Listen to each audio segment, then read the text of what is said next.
Duka menyelimuti keluarga almarhum Ustaz Arifin Ilham.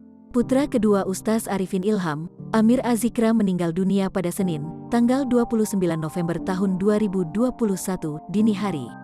Sebelum tutup usia, Amir sempat mengalami kritis dan koma hingga harus dilarikan ke ruang ICU. Informasi yang beredar menyebutkan bahwa Amir Azikra menderita penyakit infeksi liver. Namun hingga saat ini, belum ada pernyataan resmi dari pihak keluarga tentang penyebab meninggalnya Amir. Kepergian Amir tentu menyisakan duka mendalam bagi keluarga besar, termasuk istrinya, Nazira Safa. Belum genap 1 tahun pernikahan mereka, tetapi Nazira Safa harus ikhlas melepas sang suami selamanya.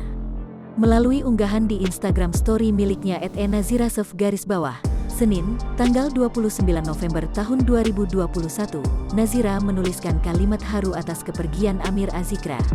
Amir Azikra meninggal dunia pada Senin, tanggal 29 November tahun 2021, dini hari setelah sempat dilarikan ke rumah sakit dan mengalami koma. Kolase Instagram @nazirasaf_. Ia mengaku bahagia telah dipertemukan dengan Amir dan menjadi pasangannya meski hanya sebentar. Allah lebih sayang abang ternyata.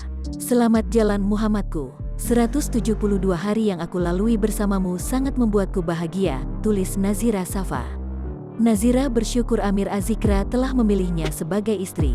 Meski hanya sebentar, namun dirinya sangat bahagia bisa mengenal suaminya itu. Terima kasih sudah meminangku menjadi hadijahmu. Aku bahagia. Love you @Amir_Azikra, tulisnya. Pada unggahan sebelumnya, Nazira Safa sempat meminta doa untuk kesembuhan Amir.